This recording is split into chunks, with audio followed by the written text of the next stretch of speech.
be a brief rundown of what's in my backpack for a summer day trip, a summer hike. And it'll be the simplest of all the setups for. If I were in a camp out, there'd be quite a few more things that I'd be packing, and maybe I'll do that summary at a later date. I meant to do that in the past, but I haven't gotten around to it yet. And anyway, I actually did do one, but I wasn't happy with the audio, and I haven't got around to redubbing that one. But I'm going to go on a camp out here at the Uintas eventually, and I'll do a kind of a summary of what's in the backpack. But anyway, let's go and get started here. This is what I was actually using on my last hiking trip. The one, I think the last video I posted. And I'm just going to go through everything here. So I have a couple water bottles. One of them is stainless steel, the other one's titanium. And I've tried to use the big bags of water, and sometimes I have one I can use, but I wasn't using it on this trip. If I know it's going to be a very, very long hike and I'm trying to pack the maximum amount of water, I'll do that.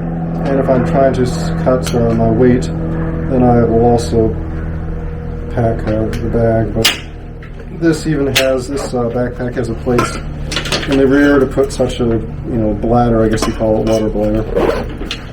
Although I usually don't use them.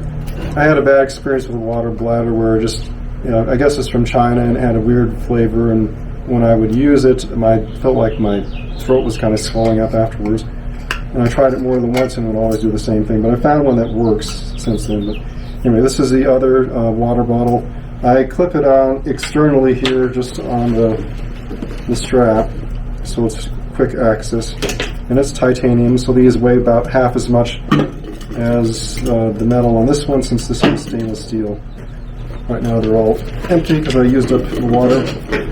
Another thing I'll often do, I'll have a bottle of Gatorade or Powerade back at my vehicle waiting for me when I get back, because usually I've maxed out my fluids here, and it's a welcome thing to have some Gatorade when you're trying to drive home safely and you're exhausted and have a little extra energy. This is a monopod, which is obviously lighter than a tripod.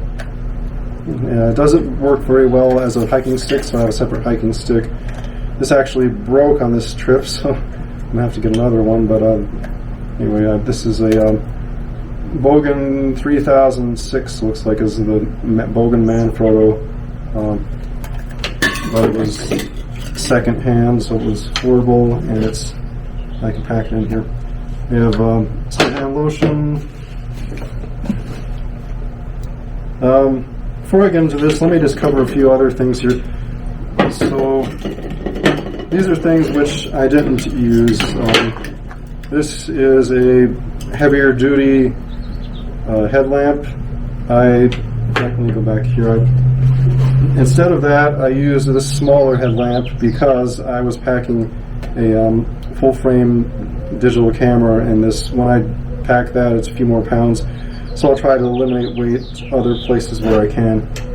So this was swapped out for this, which I've gotten this more recently. This is quite bright. It's nice to have, but it's heavier. This I use for zooming in. I don't carry as much as I used to, but it's a Canon Vixia HFR50. When you factor in the digital and optical zoom, it's 57 times is the magnification. It says it has 32 times optical zoom, so that's a good zoom. The rest of the digital is just cropping it smaller, really. But anyway, that's that. The stabilization isn't as good on that. It's a little bit older technology. A couple recorders, audio recorders. I didn't carry either of these because, again, I was trying to save weight. I almost never use them. Unfortunately, I don't hear many vocalizations in Utah. They're very quiet, the Sasquatch. But this one's a little lighter weight. I would have maybe used this one, but I didn't. This is the Tascam DR05. This one is the Zoom H4. These are both secondhand. Got them on eBay for a fraction of the original cost. They're a little bit older model. I'm always packing this on my hip pretty much on most hikes. If it's, you know, somewhere where I think people are going to be, well, even so, sometimes if there's lots of people around, I'll set back this, but it's I've sharpened it quite nicely there, I guess you could say. This is cold steel. It says made in South Africa. I guess they would have need of these in South Africa. But yeah, it's I'm trying to see the model, but it's basically well, you'd have to look it up. I forget. It's not quite a anyway. Kind of see what it looks like. You can maybe find it online. It's very affordable, and you'll see good reviews. It really, you know, slices through anything. This is kind of a last-ditch effort if I were, you know, attacked by a cougar or, you know, some other rabid animal. I don't know, coyote. This also is a firearm. It is, we'll just call it a sidearm, and it is, you know, lightweight. That's why I've picked it for hiking. I have a laser attached, which doesn't really work well in bright daylight. But 9mm. This is the Kel-Tec PF9. Some people don't like Kel-Tec, but it's, you know, it works fine. Except, you know, obviously, with 9mm, something this small, it's going to, you know, going to be difficult, a little bit difficult to stabilize, you know, when you're firing. But, you know, it works. I've never had to use it on a hike or anything. Obviously, this will not work for bears or, you know, anything large. It's just kind of, I hope I could scare away a cougar just with the noise of it. But anyway, just there, just in case you need it. I guess this would be a better choice for a larger animal if, you know, you're just trying to survive and not die, that type of thing. This hike, you know, I guess, you know, maybe there's some risk of bears, but very little, so I didn't carry any bear spray. If there's a place I know that, you know, there's a good chance you're going to see bears, I will carry bear spray as well. This is the Life Straw, which I'm sure you've seen a million times on the internet. Works fine. Sometimes you have to blow it back out because it gets clogged, but then it works again. I haven't used it that much, but I have used it on hikes where I just totally ran out of water and there's a water source that I can use. Picaridin, this is insect repellent, this is lotion. I also use DEET right now or earlier in the year, so things, depending on where you are, haven't taken off quite with the mosquitoes. If I were in an area I knew it was clouds of mosquitoes, I'd probably use DEET. I have another natural one that I use, but that again is kind of, you know, if you don't have the most aggressive insects. So this is kind of in between. Haven't used it yet this year, but I could have a couple times. This is just your basic emergency poncho. It's, you know, just very thin plastic, probably single use. Very simple, but it weighs almost nothing and it provides some extra warmth. You can also use that if you, you know, needed some type of shelter and you got caught and you need to keep your temperature up. This is just a Goose Down vest, and it weighs almost nothing, and it's a fair amount of warmth. You know, we're in summer, and even in the mountains, well, if overnight you might need something like this if you got stuck up there. So I have that. And then they have this, which is, again, weighs very little. It's a thin water, basically a rain jacket thing with a hood. You see this has a brand name or something on it. I don't really pay attention to that. It's here. It's just kind of random. It says beyondclothing.com, distributed by ADStactical.com. But it weighs almost nothing. It's I put these in the bottom, and I'll put my water bottles on top because it's better to distribute the heavier things higher up and the lighter things further down. It feels lighter on your back that way, I've heard. Okay, getting to some of the other pockets here. This is a holder for what I'm filming with right now, which is the DJI Osmo Pocket 2. and you can look that up. It has good stabilization. It also has an external lens you can put on to make it wider angle, and that goes in here, which I have as well. It's magnetic. It's best you take it off when you're done because it'll fall off and you might not be able to find it because it's such a small lens. These are Electro-like super hydration formula packs. It says has, let's see, combination of. These are just electrolytes to make sure, you know, if you're drinking water, you can get the basically electrolytes back. So it's calcium carbonate, magnesium oxide, magnesium sulfate, copper oxide, ferrous fumarate, and some concentrates. Looks like that's a registered trademark of some proprietary formula. Other ingredients: citric acid, stevia leaf extract, which is a sugar substitute, and any etc. Anyway, I use those. You could probably get the same thing with, you know, like a magnesium citrate substitute or something like that, which would be a little cheaper. But I'm running low on these, but I might get some more of those. We'll see. This is a Rhino 120 Garmin a GPS unit. It's you know, it's pretty basic. I got it again used. I had another one which I lost, and I just got this as a replacement at a pawn shop actually. So it works, and this is kind of my backup. I've been using more of the All Trails app on you can use for your smartphone, and I'll download the trail. Luckily in Utah, a lot of the trails are downloadable on the All Trails app, and I'll just have it there so I won't have to. You know, it seems like it works even though I don't have a cell phone signal. It will work as long as I have the map already downloaded. It somehow can tell where I'm at. This is my cell phone, Samsung S7 Edge, and I'll use the All Trails app on that. With this, to keep it charged up, because often, you know, the charge on this isn't going to last long enough for hiking. If you're constantly using the map, I'll have the charger cord here, cable, and I have this, which is, I believe it's 20,000 milliamps or something like that. It's Anchor, I believe, is so faint here. Power cord, Metro Essential, 20,000 milliamps. I think it's by Anchor. And I've created this kind of case for it. The reason is, well, this is aluminum foil, and then wrapped with white kind of duct tape.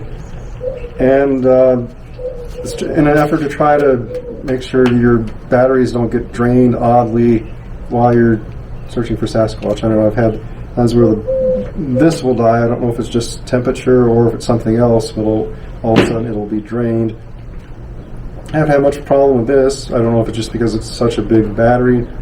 This will charge, I can't remember, maybe like 8 times your cell phone or something like that. Yeah, I haven't had any problem. Maybe it's because of this thing, like it looks like a Faraday cage or shield, I don't know, or maybe it's not a problem, I don't know, but I put that on just in case, as a precaution. Hand sanitizer, just a little of that. This is a little Wipe It hand sanitizer. Oh, this weighs nothing, so it's kind of a backup there. On this trip I had to use crampons, so I have these. These aren't the micro spikes, these are actually, you know, crampons with big spikes. I'll just pull them out here partially. They're aluminum spikes. You would almost think that they might bend, but they are aircraft grade and they're thick and they don't never bend under your weight, so there they are there. And anyway, that's that. Put that here. Next we have here sunglasses, which I pretty much never use just because my eyes are brown, and I have contacts which already provide some UV protection. Vitamins and some herbs and things, vitamin B5, B12, etc. Yeah, so I won't go into all the details of that. I could probably do a whole other video just on supplements, but in fact, maybe I will sometime, because some are good to stop inflammation of, you know, joints and things when you're hiking and what have you. And this is a backup SD card with a micro SD. It's one plugged in there as kind of an adapter, and that's good for, you know, if I've run out of room, or on this has one in there, I believe, or what I'm filming with, or the digital camera. Then I have a backup here. Just a small pocket knife, nothing fancy. I'm using that one because it's super lightweight. I usually don't use it anyway. I guess I could have a medium-sized knife that's kind of in between this one and this one, but I usually don't pack them because I'm not, you know, doing a lot of bushcraft or anything, just on a day hike. This was the granola I was using, and I pretty much used it up, so I'm going to have to refill that. I meant to, very often I'll bring maybe a cheese stick, a Slim Jim, you know, it's like a jerky stick, and then with that energy bar, or actually usually a protein bar with like 30 grams of protein at least, and I might even bring a peanut butter sandwich or something on top of that. But I forgot that, and so I just had the granola, which was enough. If I had gotten stuck in the wilderness for more days than I expected, I might have had a problem, but you know, I survive on just that. I usually have my big meal after I have a hike, really have one kind of moderate meal and snack once I reach the top of the summit or what have you. This is the camera I was packing, so you know it's heavier. I haven't gotten a mirrorless one, which I researched. That would probably only save me not much more, over a pound, and it's kind of an expensive way to save a pound. There's easier ways I can save a pound, less expensive ways, but the audio, the photography quality on this is going to be a little bit better than the, you know, smaller camera. The photography quality on this is going to be better than smaller camera. They do. If I had a full frame digital camera that was mirrorless, I guess it'd be as good as this. But you know, anyway, this works. I'm just using this right now. This is the Nikon D600. It's kind of a entry-level professional, you know, full-frame camera, meaning the sensor is a full-frame sensor, and you know, with Photoshop and everything, it works just as fine as any other more recent thing they've come out with. So, you know, that's that. Have a lens on here. This is, I believe, is 24 millimeter. It is a just really quickly, the lens is a South Korean manufacturer, and where's the name on it? Bauer, which that actually is marketed under multiple names. Samyang is another one. Rokinon is another one. It's all the same lens, and they're very good quality. They are fixed though, so it's not adjustable. It's just 24 millimeters, and that's it. So sometimes I'll, for a wide angle shot, I'll actually take multiple shots and then I'll stitch them together in Photoshop. But anyway, it's more affordable, I think, to when you get into this lenses that shift from say 20 to 100 millimeters, the far ends of their range, it's going to be kind of blurry and compromise the image quality to a certain extent. You can go online and look at reviews and, you know, see which ones are good at what focal lengths, and if you spend enough, you'll probably get one that's still as sharp as this one is. But your trade-off is that this is manual. You're adjusting it manually. Everything's manual, which is fine for me. For landscape, you're not, you know, photographing a moving target or wildlife or what have you. You can sit there and kind of fiddle with it a little bit. It's fine. A little toilet paper. There's something called toilet paper. I don't think of the name. These little bitty, super small toilet paper things, which are compacted. I use those for if I'm going on a backpacking trip, but this is just regular toilet paper. We have just fire starting, which I really never use. If I were stranded, then I might have to use this in a day hike. We have a Bic lighter, which actually has a waxed hemp string around it, and it actually works like a wick, so you could light that. It's wrapped around. I don't know if you can see it, and you could just unwind it and you can use it, and it instantly lights. And then we have the dry lint, which I think a lot of people use that, and again, it's inexpensive, weighs nothing.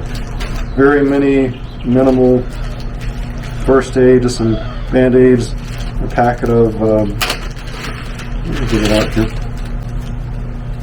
BandAids, some ointment, triple antibiotic ointment, a steri strip, protective skin closure. That's it.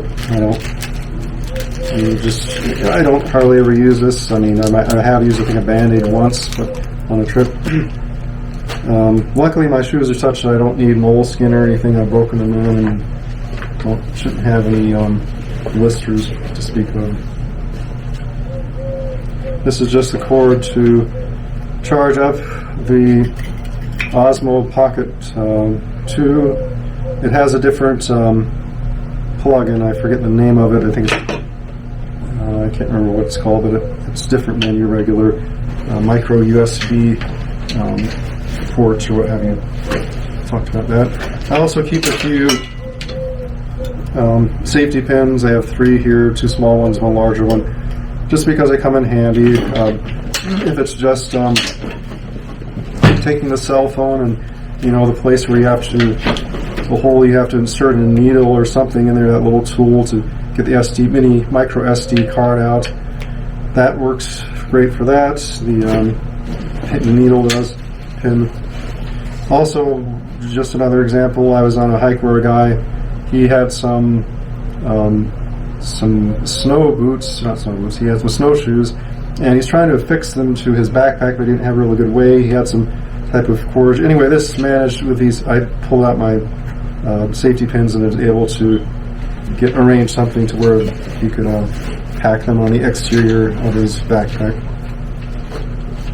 Well, I think that's nearing the end of the list here. I try to pack as light as I can for a day trip, a day hike, without, leaving something out. So that's everything. I guess you can let me know what you put on a day pack, what you don't like, if you have suggestions.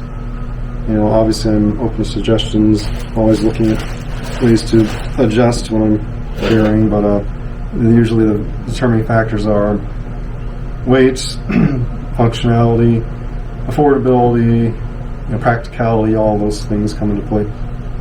But that's it. Again, later I'll hopefully do my larger backpack. I'll have a lot more in that for camping and that type of thing, backpacking. This is just a backpack. And I have this, I don't know if you've seen that before, I always have this on there, reigning hide and seek champion. It has a little Sasquatch there, so anyway, this had a place for a patch, and it's even the same basic color, kind of a tan, so I thought that fit there really well with what I'm doing. Oh, the backpack type, I don't think it says on it. It probably did have a label at one time, but I can't even remember where I got it. It might have been an outdoorsman warehouse. It's $40-something. It was a pretty good deal for what it is. Here we go. Let's see, Fielding Tactical. I don't know if that's just a generic name the Chinese slapped on there, but here's something else. Made in China. Anyway, this is a very common design, kind of military, tactical looking, digital, coyotes, camo, whatever you want to call it, color. So anyway, this one is better quality than some. I've seen some, your zippers are falling apart and your seams are ripping. This one seems to be pretty stable, so I've been happy with it. So, okay, thank you. Have a good day. Really quickly, here is the Osmo Pocket that I was just filming with. I'm filming this with a cell phone.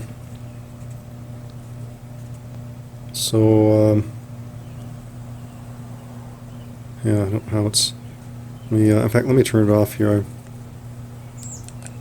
So it kind of does that thing. You slip it in the little sleeve that I showed you there earlier, right there.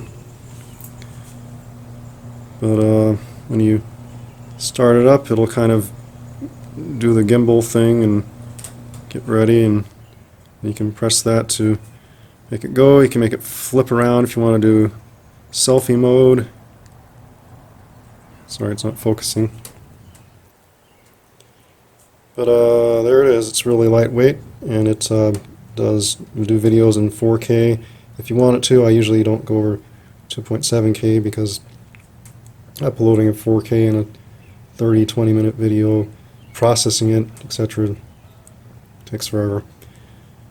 So, and it has all sorts of settings. You know, it's set on the Pro settings now, and you can adjust all sorts of things. You can move the camera, thing around.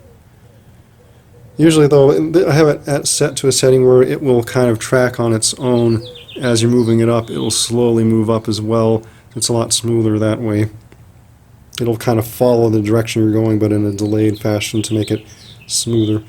So anyway, this is that's that.